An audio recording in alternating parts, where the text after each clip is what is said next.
मित्रांनो, आपण जी expected क्वेश्चनची series start केली आहे त्या सिरीजचा आजचा दुसरा क्वेश्चन म्हणजे दुसरा व्हिडिओ असणार आहे. मित्रांनो, या पहिले आपण एक व्हिडिओ टाकला आणि या पहिले 2 सिरीज आपण लॉन्च केलेला आहे आणि दोन्ही सिरीजमध्ये आपण काय केलेले आहे 7 ते 8 व्हिडिओ या ठिकाणी टाकलेले आहे. ते सुद्धा मोस्ट इम्पॉर्टंट MCQ आहे मित्रांनो आणि प्रिवियस इयरला क्वेश्चन पेपरमध्ये ते आलेले.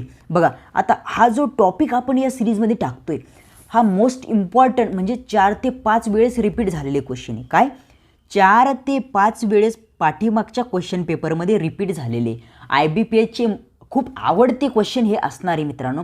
आणि तुम्ही या क्वेश्चनला असं तसं समजू नका. तुम्हाला जर वाटत असेल की हे प्रश्न काही नाही, असेच आहे, भलतेच आहे, हेच आहे, तेच आहे, जर हे असं वाटत असेल तर तुमच्या सिनियरला विचारा एकदा. तुमच्या सिनियरला दाखवा, जे JEEची तयारी करतात त्यांना एकदा हे क्वेश्चन दाखवा. हे क्वेश्चन दाखवल्यानंतर ते काय म्हणतात मग सांगा. मग नंतर काय करा, मला कमेंट करा की नाही सर हे ते असं म्हटले, काय असं म्हटले. काय करायचं आहे तुम्हाला, त्यांना दाखवायचं आणि विचारायचं आहे की हे क्वेश्चन कसे आहेत बुवा, काय हे क्वेश्चन कसे, हे आमच्या कामाचे क्वेश्चन आहेत का. एकदा त्यांना विचारून घ्या आणि मग मला सांगा. मित्रांनो, मी तरी 100% तुम्हाला सांगतो की असे क्वेश्चन तुम्हाला कुठे भेटणार नाही, कारण हे क्वेश्चन 5 ते 6, 7 ते 8 वेळेस प्रिवियस इयर क्वेश्चन पेपरमध्ये आलेले आहे आणि असे क्वेश्चन मी तुम्हाला घेऊन या ठिकाणी आलेलो आहे. आपल्या चॅनलवरती कमीत कमी 20 व्हिडिओ या ठिकाणी सध्या अवेलेबल आहे आणि 20 व्हिडिओमध्ये कमीत कमी 3 ते 4 MCQ पेपरमध्ये येण्याची मी 100% गॅरंटी देतो. किती? 100% मी गॅरंटी देतो तुम्हाला, 100%. कारण आपण त्या व्हिडिओमध्ये नेमके नुसते या ठिकाणी MCQ नाही घेतलेली. एका MCQची कमीत कमी 1 पेजभर या ठिकाणी तुम्हाला कन्सेप्ट थिअरॉटिकल नॉलेज दिलेलं आहे. त्यामुळे त्या ठिकाणी 100% तिथून प्रश्न येणार. कॅपॅसिटरचा सुद्धा असा एक व्हिडिओ टाकलेला आहे मित्रांनो आपण की त्या ठिकाणून कॅपॅसिटर तुमचा पूर्णपणे कव्हर होणार आहे. तर मित्रांनो, ही झाली आपली रिव्हर्स या ठिकाणी ऑल इन्फॉर्मेशन. ओके, पाठीमागची इन्फॉर्मेशन. आता आपण या ठिकाणी जो पाठीमागचा व्हिडिओ जो टाकला होता त्यामध्ये मुलांना एक क्वेश्चन विचारला होता की थर्मल पॉवर प्लांट हा कोणत्या सायकलवरती वर्क करतो. त्या ठिकाणी आपल्याला सर्वात प्रथम उत्तर जे दिलेले आहे ते होते बघा, या ठिकाणी मी तुम्हाला दाखवतो. ओके, तर मित्रांनो, या ठिकाणी बघू शकतो तुम्ही आपल्याला त्या प्रश्नाचं सर्वात पहिले उत्तर दिलेले प्रदीप भगत. कोण? प्रदीप भगत. कोण? प्रदीप भगत यांनी आपल्याला काय केले, त्या प्रश्नाचं सर्वात पहिले उत्तर दिलेलं आहे. त्यानंतर किशोर हे मित्रांनो, किशोर यांनी आपल्याला दुसरं उत्तर दिलेलं आहे नरुटे. काय? किशोर नरुटे. नंबर 1 ला कोण? प्रदीप भगत. नंबर 2 ला किशोर नरुटे आणि नंतर आपल्याला नारायण सर यांनी काय केलेलं आहे, उत्तर दिलेलं आहे. अशा पद्धतीचे रोजच्या व्हिडिओमध्ये आपण काय करतो, या ठिकाणी एक MCQ स्टार्टिंगला तुम्हाला देत असतो, त्याचं उत्तर तुम्ही सांगायचं असतं आणि काय तुमचं या ठिकाणी अनाउन्समेंट आपण काय करत असतो, समोरच्या एका व्हिडिओमध्ये करत असतो. तर चला मित्रांनो, आपण हे कट करून घेऊया एकदा आणि आपण आपल्या सेशनला स्टार्ट करूया. नंबर 1 चा क्वेश्चन आहे मित्रांनो, या ठिकाणी 3 प्रिवियस इयर क्वेश्चन पेपरला हा प्रश्न आलेला आहे. ओके, तर तो आपण या ठिकाणी आता घेऊया आणि आपला आजचा टॉपिक जो असणार आहे तो DC मशीन असणार आहे, ज्यामध्ये DC जनरेटर पण आणि DC मोटर पण आपण मिक्स करून घेतलेला आहे, जेणेकरून तुमच्या कन्सेप्ट या ठिकाणी क्लिअर होणार आहे. चलो स्टार्ट करेंगे. Question number 1, armature is the ... part of DC machine. मित्रांनो, या ठिकाणी प्रश्न इंग्लिशमध्ये जरी असले तरी मी मराठीतून तुम्हाला सांगतोय. काय? मी मराठीतून तुम्हाला सांगतोय, त्यामुळे कोणती भीती या ठिकाणी मनात ठेवू नका. ओके, चला पहिला प्रश्न, armature is the ... part of the DC machine. मित्रांनो, एक आर्मेचर असतं आणि एक या ठिकाणी काय असतं, एक आर्मेचर असतं आणि एक स्टेटर असतं. स्टेटर हे कॉन्स्टंट असतं. काय? स्टेटर हे कॉन्स्टंट असतं. स्टेटर काय असतं? कॉन्स्टंट. आणि जे आर्मेचर असतं ते काय असतं, रोटेटिंग असतं. काय असतं? रोटेटिंग. त्यामुळे जे आपल्याला विचारलं आहे आर्मेचर कसं असतं, आर्मेचर कसं असतं, रोटेटिंग असतं. मग बघा या ठिकाणी रोटेटिंग स्टॅटिक आहे का? नाही. स्टॅटिक आहे का? नाही. काय व्हायब्रेटिंग आहे का? नाही. रोटेटिंग आहे. कसं आहे ते? रोटेटिंग. ओके, समजलं तुम्हाला? नक्की समजलंच असेल कारण आपला कंटेनच तसा आहे. ओके, चला पुढचा प्रश्न, इन्सुलेशन यूज इन कम्युटेटर. मित्रांनो, आपलं कम्युटेटर कसं असतं, अशा पद्धतीचं कम्युटेटर असतो आणि यावरती काय असतात, सेगमेंट असतात. काय असतात? सेगमेंट असतात. तर या सेगमेंटच्या मधोमध आपलं काय असतं, इन्सुलेशन असतं आणि ते इन्सुलेशन असतं मायकाचं. कशाचं? मायकाचं इन्सुलेशन असतं आणि तेच आपल्याला या ठिकाणी विचारलंय. सिंपल क्वेश्चन विचारले मित्रांनो. आपण ITIची तयारी करतोय. कशाची? ITIची तयारी करतोय. ओके, तर या ठिकाणी आपलं उत्तर काय असणार मग? ऑप्शन नंबर C, मायका. ओके, ऑप्शन नंबर C, मायका. चला पुढचा प्रश्न घेऊया. बघा पुढचा प्रश्न काय सांगतो आपल्याला, द रेस्ट बघा द काय आहे ग्रेटेस्ट काय म्हणजे सर्वात जास्त कोणते लॉस हीट लॉस. या ठिकाणी प्रश्न काय सांगतोय सर्वात जास्त हीट लॉस कुठे होतो मशीनमध्ये. कुठं मशीनमध्ये कोणत्या DC मशीनमध्ये सर्वात जास्त हीट लॉस कुठे होतो मित्रांनो. तर कॉपर लॉस जो असतो कॉपर लॉस कुठे होतो माहिती वाइंडिंगमध्ये. कुठे वाइंडिंगमध्ये कॉपर लॉस होतो आणि सर्वात जास्त हीट कशामुळे होते कॉपर लॉसमुळे होत असते. मग हिस्टेरिसिसमुळे होते काय नाही हिस्टेरिसिस कशाचा प्रकार आहे आयर्न लॉसचा. ईडी करंट पण कशाचा आहे आयर्न लॉसचा. हे दोघं पण कशाचे आयर्न लॉसचे प्रकार आहे. फ्रिक्शनमध्ये होते का मग नाही होत. तर कशामध्ये होते कॉपर लॉस कुठे ऑप्शन नंबर बी काय होते कॉपर लॉसमध्ये सर्वात जास्त हीट निर्माण होते आणि हा जो लॉस असतो मशीनमधला तो 70% असतो मित्रांनो. म्हणजे सर्वात जास्त लॉस हाच असतो. बाकी सर्वात कमी फ्रिक्शन झाला तुमचा मग आयर्न लॉस म्हणजे त्याच्यामध्ये हे दोघं आले. ओके अशा पद्धतीने आपलं ऑप्शन नंबर बी हे काय असणार आहे बरोबर असणार आहे. चला पुढचा प्रश्न असणार आहे आपला नंबर 4चा. काय नंबर 4चा इन अ DC जनरेटर काय आपलं DC जनरेटर आहे generated EMF is directly proportional. काय जनरेटेड EMF म्हणजे फॉर्म्युला काय असतो आपला इजी बरोबर ZNP/60A. तर काय विचारलं काय हा जो आहे कुणाला डायरेक्टली प्रोपोर्शनल बघा याला इन्व्हर्सली प्रोपोर्शनल आहे. म्हणजे इजी काय inversely proportional to number of parallel path. काय नंबर ऑफ पॅरलल पाथ याला काय म्हणतात नंबर ऑफ पॅरलल पाथ. आणि काय डायरेक्टली प्रोपोर्शनल कोणाला आहे बघा नंबर ऑफ स्पीड काय या ठिकाणी आपलं कॉन्स्टंट आपण पकडूया. काय कॉन्स्टंट पकडूया. काय आपले कंडक्टर काय कॉन्स्टंट पकडूया. पण पोल चेंज करू शकतो. काय फ्लक्स चेंज करू शकतो. मग या ठिकाणी काय आपलं जो EMF आहे जनरेटेड EMF कशाला डायरेक्टली प्रोपोर्शनल असतो ते विचारलंय. तर तो असतो पोल आणि फ्लक्स. काय फ्लक्स. मग आपले काय असणार आहे उत्तर option number B is a correct answer. काय option number B is a correct answer. चलो आगे चलो जल्दी काय आपल्याकडे या ठिकाणी टाईम कमी आहे आणि आपल्याला प्रश्न काय करायचे जास्त कव्हर करायचे आणि विथ सोल्युशन. आणि मित्रांनो तुम्ही जे PDF या ठिकाणी बघताय काय PDF या ठिकाणी बघता ते PDF आपल्या टेलिग्राम चॅनलवरती अवेलेबल आहे आणि आपल्या टेलिग्राम चॅनलची लिंक डिस्क्रिप्शनमध्ये सुद्धा आहे आणि आपल्या चॅनलचं नाव टेक्निकल यूट्यूबवाला असं असणार आहे. तुम्ही सर्च करून सुद्धा जाऊ शकता. चला इन आयडियल DC जनरेटर बघा आयडियल DC जनरेटरचं काय विचारलं आहे voltage regulation.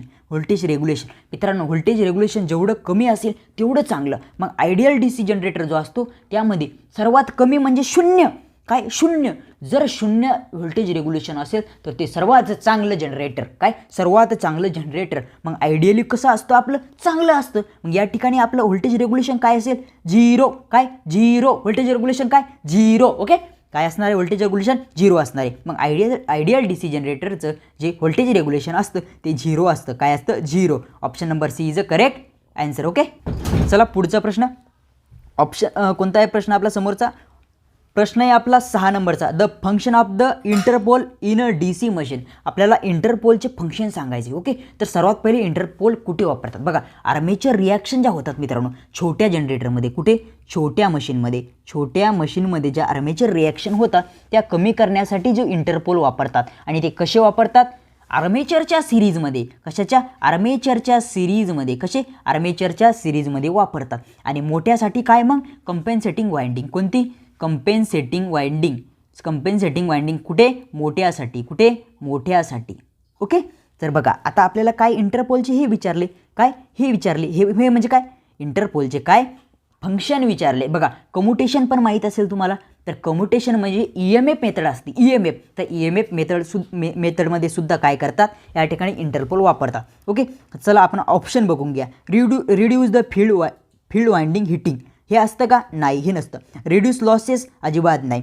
कंपेन्सेट for year gap नाही हे पण नाही. इम्प्रूव्ह द कम्युटेशन मी तुम्हाला सांगितलं की कम्युटेशन कमी करण्यासाठी जी EMF मेथड असते त्यामध्ये 2 प्रकार येतात. एक वापरतात तुमचे हे आपले कॉपरचा जो हे असतो मित्रांनो या ठिकाणी जो तुमचा ब्रश असतो त्याचे रेजिस्टन्स काय करतात वाढवतात आणि दुसरा वापरतात इंटरपोल. इंटरपोल म्हणजे काय इम्प्रूव्ह द कम्युटेशन इम्प्रूव्ह करण्यासाठी तुम्हाला काय लागते इंटरपोल या ठिकाणी लागत असते. ओके चला पुढचा प्रश्न 7 नंबरचा the function of pole shoe in a DC machine.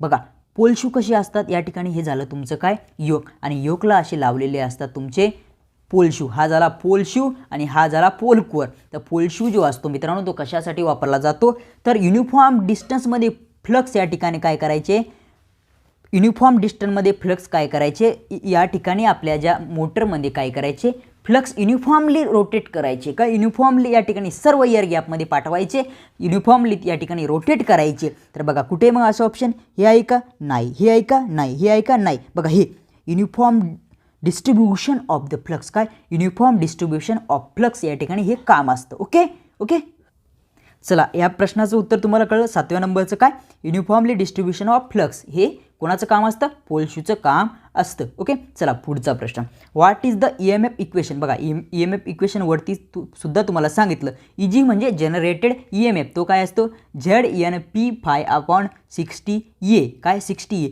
Z म्हणजे काय असतो, झेड म्हणजे काय असतो सांगा पटकन, झेड म्हणजे काय असतो, नंबर ऑफ कंडक्टर, काय नंबर ऑफ कंडक्टर. ओके, त्यानंतर एन म्हणजे काय असते, स्पीड, काय स्पीड. ओके, त्यानंतर पी म्हणजे काय असते, पोल, काय पोल. आणि फाय म्हणजे काय असते, तुमचे फ्लक्स, काय कोण करतं फ्लक्स तयार, कोण करतं, तुमची वाइंडिंगमध्ये फ्लक्स तयार होतात, काय तुमच्या वाइंडिंगमध्ये फ्लक्स तयार होतात. आणि राहिलेला ये number of parallel path, number of parallel path. Okay, अशा पद्धतीचं तुमचं असतं हे इक्वेशन, कशाचं, जनरेटेड EMFचं.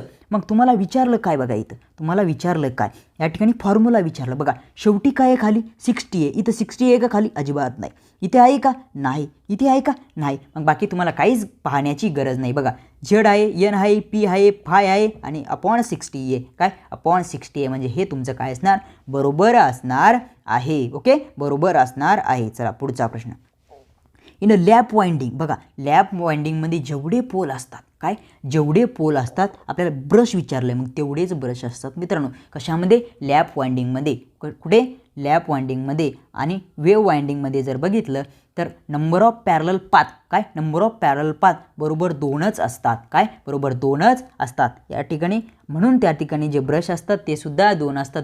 बट लॅप वाइंडिंगमध्ये जेवढे पोल असेल तेवढे ब्रश असतात, जेवढे पोल असेल तेवढे ब्रश असतात. मग या ठिकाणी पोलची संख्या पी दिली, मग ब्रशची संख्या सुद्धा किती असेल, पीच असणार आहे, पीच असणार आहे. म्हणून option number C is a correct answer. चला पुढचा प्रश्न, 10 नंबरचा प्रश्न, starting torque of DC series motor is. बघा DC सिरीज मोटरचा स्टार्टिंग टॉर्क कसा असतो. बघा DC सिरीज मोटर जी असते ती कधीच नो लोडला वापरायची नसती, काय नो लोडला वापरायची नसती. तिला काय करायचं आहे, लोड द्यावा लागतो आणि लोड दिल्यानंतर तिला चालवायचं असतं. म्हणून तिचा स्टार्टिंग जो टॉर्क असतो एकदम हाय असतो. कसा, एकदम हाय असतो. म्हणून option number B is a correct answer. चला पुढचा प्रश्न मित्रांनो, प्रश्न कसे वाटताय नक्कीच काय करायचं आहे, कमेंट करायची आहे. बघा what is the value of back EMF. तुम्हाला काय विचारलं आहे, बॅक EMFची व्हॅल्यू विचारली, कुठे, DC शंट मोटरमध्ये. बस एवढंच विचारलं आहे प्रश्नामध्ये. तुम्हाला पूर्ण प्रश्न मराठीतून सांगतोय म्हणून या ठिकाणी प्रश्न इंग्लिशमध्ये दिलेले आहे अशी भीती मनामध्ये बाळगू नका. त्यामुळे तुम्हाला प्रश्नाचे उत्तर येणार नाही. तुम्हाला काय विचारलं, बॅक EMF कुठला, DC शंट मोटरमधला. तर DC शंट मोटर स्टार्टिंगला बघा back EMF EB directly proportional असतो स्पीडला. कुठे, स्पीडला तो डायरेक्टली प्रोपोर्शनल असतो. तर शंट मोटरची स्पीड जी असते स्टार्टिंगला ती 0 असते, काय 0 असते. मग मला सांगा स्पीड जर 0 असेल तर बॅक EMF काय असेल मित्रांनो, तो पण 0 असेल का, कारण हे दोघं डायरेक्टली प्रोपोर्शनल आहे, काय डायरेक्टली प्रोपोर्शनल आहे. म्हणून आपल्या DC शंट मोटरचा बॅक EMF कोणता, स्टार्टिंगचा. बघा value of, what is the value of the back EMF in DC shunt motor initial starting. कुठे, इनिशियल स्टार्टिंगला काय असतो, 0 असतो, काय असतो 0. Option number A is a correct answer. Okay, चला पुढचा प्रश्न, the direction of rotation of the DC motor can be determined by. काय डायरेक्शन ऑफ रोटेशन कोणाचं, DC मोटरचं. बघा DC जर मोटर असेल तर फ्लेमिंगचा लेफ्ट हँड रूल. कोणता, फ्लेमिंगचा लेफ्ट हँड रूल. आणि DC जनरेटर असेल काय, जनरेटर असेल तर त्याच्यासाठी काय, फ्लेमिंग राईट हँड रूल. काय फ्लेमिंग राईट हँड रूल. पण DC मोटर असेल तर फ्लेमिंग लेफ्ट हँड रूल. मग तेच विचारलं आहे आपल्याला की रोटेशन, काय रोटेशन कुणाचं, DC मोटरचं. काय कशाने दर्शवतो आपण डायरेक्शन त्याची, फ्लेमिंग लेफ्ट हँड रूल. म्हणून ऑप्शन बी असणार आहे. जर या ठिकाणी DC जनरेटर असतं तर उत्तर काय आलं असतं, मग फ्लेमिंग राईट हँड रूल हे आलं असतं. ओके, पण आपल्याला काय विचारलं या ठिकाणी आता, DC मोटरचं डायरेक्शन, काय DC मोटरची डायरेक्शनसाठी कोणता रूल आहे, कोणता, मग फ्लेमिंग लेफ्ट हँड रूल. चला पुढचा प्रश्न, ओव्हरहीटिंग DC मोटर. बघा मोटर ओव्हरहीट कशामुळे होते, खूप वेळेस प्रश्न आलेला आहे मित्रांनो, हा सुद्धा 6 ते 7 क्वेश्चन पेपर जे ओल्ड त्यामध्ये हा प्रश्न आहे. तर खूप जास्त कारणं याचे आहे, पण मोस्ट इम्पॉर्टंट जे कारण असतं याचं आपल्याला वाटतं की रफ कम्युटेशनमुळे. बघा, कम्युटेशन 2 प्रकारचे असतात, एक स्मूथ आणि एक रफ. कोणतं? रफ. आपण कम्युटेशन कधीच कॅन्सल आउट करू शकत नाही सगळं. रफला आपण स्मूथ करू शकतो, पण डायरेक्ट याला स्टॉप करू शकत नाही. स्टॉप करू शकत नाही. मग या ठिकाणी कम्युटेशनमुळे आपली जी DC मोटर आहे ती ओव्हर हिटिंग होते का? अजिबात नाही. अजिबात होत नाही. पण त्याचं मेन जे कारण असतं मित्रांनो, ओव्हरलोड. जेव्हा आपल्या मोटरवरती जास्तीचा लोड होतो, जास्तीचा लोड होतो, तेव्हा आपली मोटर होते? ओव्हरलोड झाल्यानंतर होते? ओव्हरहीट होते. ओव्हरहीट होते. म्हणून option B is a correct answer. चला पुढचा प्रश्न बघा. प्रश्न मोठा आहे म्हणून घाबरायचं नाही. आपल्याला या प्रश्नामध्ये काय दिलेलं आहे मित्रांनो, बघा अ DC शंट मोटर रन. बघा, 200 व्होल्टेजवरती DC शंट मोटर आहे, ती काय करते? फिरतीये. किती वरती? 200 व्होल्ट वरती. द आर्मेचर करंट दिलाय 20 एम्पियर. 20 एम्पियर. आणि आर्मेचर रेझिस्टन्स दिलाय 0.5. आणि काय विचारलंय? डेव्हलप्ड विल EMF विचारलाय. तर EMFचा फॉर्म्युला काय असतो? सर्वात पहिले तुम्हाला काय माहीत पाहिजे? EMFचा फॉर्म्युला. कशाचा? EMF किती असेल जनरेट होणारा EMF, तर काय असतो बघा, EG बरोबर काय असतो? EG बरोबर मोटर आहे ही आपली, मोटर आहे. मग EG बरोबर काय असतो मित्रांनो? आपला VT जो असतो. कोणता? VT म्हणजे terminal voltage plus IaRa. IaRa. आपल्याला व्ही किती दिला? 200. किती दिलाय? 200. बघा, 200 दिलाय. आणि आपल्याला करंट दिलाय 20 आणि रेझिस्टन्स दिलाय 0.5. तर याला IaRa. मग 20 गुणिले 0.5 म्हणजे आपलं उत्तर काय येतं या ठिकाणी? हा शून्यकडे झाला, हे इकडे गेलं आणि 5 दुनी 10. 5 दुनी 10. मग आपल्याला विचारलं काय बघा या ठिकाणी? आपल्याला विचारलं काय या ठिकाणी? हे उत्तर 10 आलं आपलं. आपल्याला व्ही किती दिलाय? 200. आपला IaRa किती आला? IaRa 10 आला. किती आला? 10 आला. चला, या ठिकाणी मी जे तुम्हाला फॉर्म्युला लिहून दिला, कोणता? EG बरोबर VT प्लस IaRa. हा असतो जनरेटरचा. कसा? कोणाचा? जनरेटरचा. बट या ठिकाणी आपल्याला मोटर दिली, आपल्याला इथे मोटर दिली, हे वाचा इथं बरोबर. मोटर दिली. मग EG बरोबर काय आहे? VT minus IaRa. IaRaची किंमत किती काढली आपण? 10. आणि VTची किती आहे? 200. 200 मधून 10 गेले, आपलं उत्तर आलं 190 व्होल्ट. ओके, कळालं तुम्हाला? किती आलं? कसं आलं? सगळं फॉर्म्युला आहे आणि फॉर्म्युला पाठ करायचा नसतो. EG हा कमी असतो मोटरमध्ये. EG हा कमी असतो VT पेक्षा. हा फॉर्म्युला आहे आपला. EG कमी असतो कुणापेक्षा? VT पेक्षा. मग VT म्हणूनच आपल्याला लॉस असतो, तो मायनस करावा लागतो. आणि जनरेटरमध्ये EG मोठा असतो म्हणून VT मध्ये IaRa जो लॉस असतो तो ॲड करावा लागतो. अशा पद्धतीने अभ्यास केला तर 100% तुम्ही सक्सेस आहात. चला पुढचा प्रश्न 15वा. For which of the following application of DC shunt motor prefer over the motor? बघा, या ठिकाणी DC शंट मोटर दिली. कोणती? DC shunt motor. ओके, आणि तिचं ॲप्लिकेशन विचारलंय का? ॲप्लिकेशन बघा, फॉर हाय स्पीड ॲप्लिकेशन. बघा, नाही, हे आपलं येत नाही. स्पीड ॲप्लिकेशनसाठी वापरत नाही. त्यानंतर लो स्पीड ॲप्लिकेशनसाठी सुद्धा वापरत नाही. बघा, या ठिकाणी आपल्याला बी नंबर काय दिसते? For constant speed. बघा, या ठिकाणी कॉन्स्टंट स्पीड हे उत्तर असणार आहे, पण का असणार आहे? या मोटरमध्ये जी शंट फील्ड असते मित्रांनो, शंट फील्डमधून जाणारा करंट व्होल्टेज या ठिकाणी काय असतो? कॉन्स्टंट असतो. म्हणून त्या ठिकाणी EMF काय होतो? कॉन्स्टंट त्या ठिकाणी निर्माण होतो. त्यामुळे तिची स्पीडसुद्धा काय असते? कॉन्स्टंट फील्ड त्या ठिकाणी कॉन्स्टंट स्पीड या ठिकाणी कशामुळे होते? त्या ठिकाणून फील्डमधून तयार होणारा EMF कॉन्स्टंट असतो, त्यामुळे स्पीडसुद्धा कॉन्स्टंट होते. त्यामुळे बघा, DC शंट मोटर काय असते? कॉन्स्टंट स्पीड ॲप्लिकेशनसाठी वापरली जाते. कशामुळे? जो फील्डमध्ये तयार होणारा EMF असतो तो कॉन्स्टंट असतो, म्हणून स्पीड पण कॉन्स्टंट असते. अशा पद्धतीने कन्सेप्टने तुम्ही जर या ठिकाणी MCQ सोडवले तर 100% लक्षात राहतात, नाही तर लक्षात राहत नाही. ओके, चला motor use in locomotive. Locomotive म्हणजे काय? तुमची रेल्वे मित्रांनो. काय? तुमची रेल्वे. तर रेल्वे ही कोणत्या मोटरवरती चालते? कमीत कमी 15 पेपरमध्ये हा प्रश्न आहे पाठीमागच्या. किती? 15. मग तुम्ही याच्यानुसार पर्सेंटेज काढायला पाहिजे. कोणते प्रश्न आपण केले पाहिजे, कोणते प्रश्न आपण केले नाही पाहिजे. ओके. लोकोमोटिव्ह म्हणजे काय? तर रेल्वेमध्ये जी मोटर वापरली जाते ती हाय स्टार्टिंग टॉर्कची. कोणती? हाय स्टार्टिंग टॉर्क. कोणती? हाय स्टार्टिंग टॉर्कची मोटर लागती. मग आपला कोणत्या मोटरचा स्टार्टिंग टॉर्क हाय असतो? बघा, शंटचा असतो का? नाही. सिंक्रोनस मोटरचा असतो का? नाही. कंपेअर करा. नन ऑफ दी अबो आहे का? काहीतरी आहे. मग नन ऑफ दी अबो आहे का? नाही. बघा, DC सिरीज मोटर. काय? DC सिरीज मोटरचा स्टार्टिंग टॉर्क हाय असतो, खूप जास्त हाय असतो. म्हणून ही काय? ही मोटर लोकोमोटिव्हसाठी म्हणजेच आपल्या रेल्वेसाठी वापरली जाते. बघा, या ठिकाणी हा प्रश्न आपला रिपीट झालेला आहे. चला, 16 नंबर रिपीट झालेला आहे. आपण 16 नंबर बघितला. 17 नंबर बघूया. अ 3 point starter is suitable for. बघा, 2 पॉईंट स्टार्टर, 3 पॉईंट स्टार्टर आणि 4 पॉईंट स्टार्टर. कोणतं स्टार्टर कुठं यूज करतात? हे 2 पॉईंट असतं मित्रांनो तुमची सिरीज मोटर. कोणती? Series motor. ओके. आणि जे 3 पॉईंट असतो ते कुठं वापरतात? शंट मोटर आणि कंपाऊंड मोटर. कोणतं?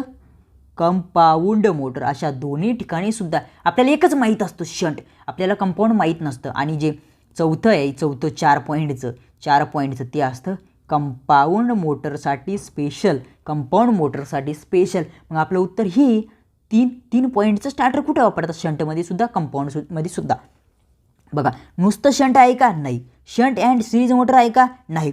कंपाऊंड अँड सिरीज आहे का? अजिबात नाही. आणि शंट आणि कंपाऊंड आहे का? Yes, ऑफकोर्सली right answer. कोणतं? Option number D. चला, पुढचा प्रश्न बघा. एक फॉर्म्युला विचारला आहे आणि फॉर्म्युला कशाचा आहे बघा. The terminal voltage of long shunt. कोणतं आहे बघा? लॉंग शंट आहे आणि DC जनरेटर आहे. एवढ्यावर तुमचा फॉर्म्युला बनतो. आणि कसा बनवायचा तो मी सांगतो तुम्हाला. Could be determined as RA म्हणजे आर्मेचर रेजिस्टन्स दिला आहे आणि RS म्हणजे सिरीज दिला आहे. बघा, या ठिकाणी लॉंग शंट बघा कसं असतं. या ठिकाणी वाइंडिंग हे तुमचा रेजिस्टन्स, हा तुमचा आर्मेचर, आणि लॉंग शंट म्हणलं आहे. काय? लॉंग शंट म्हणलं आहे. त्यामुळे आपलं या ठिकाणी डायग्राम बनती ही अशी. कशी? ही अशी. मग आपल्याला काय करायचं आहे? सगळ्या ठिकाणी व्ही दिलाय. मग व्ही कुठं असतो आपला? असा इथं असतो व्ही. मग इथं जनरेटर दिलं आहे म्हणून EG आपला जास्त असणार. काय? EG आपला जास्त असणार म्हणून EGला कोणतं साईन येणार? प्लस येणार. मग इथं मायनस दिलं, हे येणार आहे का? बघा, काय दिलं आहे बघा, परत बघा एकदा. काय दिलं आहे बघा? EG. काय? EG जनरेटर दिलं आहे. मग आपला व्ही कसा असतो? कमी असतो. मग व्ही काढायचा आहे. काय करायचं आहे? व्ही काढायचं आहे. मग EGमधून मायनस करावं लागेल. मग हे सुद्धा नाही येणार मित्रांनो, हे सुद्धा येणार नाही. प्लसवाली कट करा. राहिले 2 आपल्याकडं. बघा, मग आपल्याकडं वाइंडिंग कोणते आहे? 2 आहे. RSC हे, इथं RSAचे. काय आहे? RSAचे. मग आपल्याला आता काढायचं आहे उत्तर. काय काढायचं आहे? उत्तर. जो VT असणार आहे, VT आपल्या जनरेटरमध्ये तो कमी असणार आहे. मग EGमधून काय करावं लागेल? मायनस करावं लागेल आपल्याला. एवढं कळलं तुम्हाला? मग तुम्ही हे 2 ऑप्शन कट करून टाकू शकता इथे. ओके. मग EGमधून काय करावं लागेल? मायनस करावं लागेल. पण काय मायनस करावं लागेल? काय? आपल्या दोन्ही फील्डचे रेजिस्टन्स मायनस करावं लागेल, ड्रॉप. मग दोन्हीचा काय मित्रांनो? आपण IA इथं पण आहे आणि इथं पण आहे. काय? इथं पण आहे. मग IA काय घेऊ?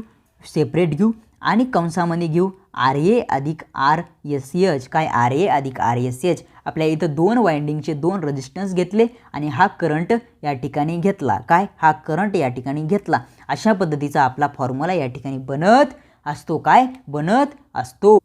बघा, नॉर्मली माय मिस्टेक. ओके. या ठिकाणी जो RA हा दुसऱ्या फील्डचा रेजिस्टन्स नाही आहे, हा आर्मेचरचा या ठिकाणी दिलं आहे आपल्याला. काय? आर्मेचरचा आहे. हा आर्मेचरचा आहे आणि हा जो आहे आपल्या ह्या फील्डचा आहे. कोणत्या? सिरीज फील्डचा. तर दोन्ही फील्डचा रेजिस्टन्सची या ठिकाणी बेरीज होती. काय? बेरीज होती, कारण ते सिरीजमध्ये आहे. काय? सिरीजमध्ये आहे. अशा पद्धतीने त्यांची बेरीज केली आणि करंट दोन्हीमधून जाणारा सारखा आहे. त्यामुळे करंट आपण काय घेतला? वेगळा घेतला आहे. ओके, सेपरेट घेतला आहे. म्हणून आपला फॉर्म्युला हा बनला. कोणता? VT बरोबर EG मायनस IA कॉन्स्टंट घेतला बाहेर. कॉन्स्टंट म्हणजे काय? बाहेर घेतला. RA अधिक RS. काय? RA अधिक RS. कळालं मित्रांनो तुम्हाला? पाठ करायची गरज नाही. अशा पद्धतीने ऑप्शन डी आपलं काय असणार? बरोबर असणार आहे. चला 19 नंबर क्वेश्चन 2 राहिले मित्रांनो फक्त आपले. Okay, which part of the DC machine request frequency frequent maintenance. काय फ्रिक्वेंट मेंटेनन्स काय विचारलंय. Which part of the DC machine request frequent. बघा इंग्लिशचं जाऊ द्या तिकडं, घरात ती इंग्लिश या ठिकाणी. ओके, या ठिकाणी काय करायचे बघा, मी तुम्हाला सांगतो प्रश्नाचा अर्थ सांगतो काय होतं. प्रश्न काय सांगतो, आपल्या DC मशीनमध्ये असा कोणता पार्ट आहे की त्याचं कंटिन्युअसली मेंटेनन्स करावं लागतं. काय मेंटेनन्स करावं लागतं. तर मित्रांनो आपल्या ज्या पार्ट आहे आपल्या DC मशीनमध्ये त्याचं जे मेंटेनन्स असतं ते सर्वात जास्त ब्रश आणि कम्युटेटरचं मेंटेनन्स या ठिकाणी आपल्याला करावं लागतं. कारण हा आपला असतो कम्युटेटर, हे असतं याच्यावरती ब्रश. या ठिकाणी धूळ वगैरे जमा झाली तर आपल्याला जे आउटपुट भेटणार आहे तेवढं भेटत नाही. त्यामुळे याला रेग्युलरली मेंटेनन्स याचं करावं लागतं. म्हणून या ठिकाणी सर्वात जास्त मेंटेनन्स कोणाचं आहे, ब्रश आणि कम्युटेटरचं आहे. म्हणून 19 नंबरचं काय आहे, डी ऑप्शन आहे. काय डी ऑप्शन आहे. चला आपला प्रश्न कितवा चालला आता, 20 नंबरचा म्हणजे शेवटचा प्रश्न आहे. The torque of the given motor can be valid by. काय व्हॅलिड बाय. DC बघा, DC काय आहे आपली या ठिकाणी मोटर. टॉर्क बघा, the torque of the given motor can be valid bye.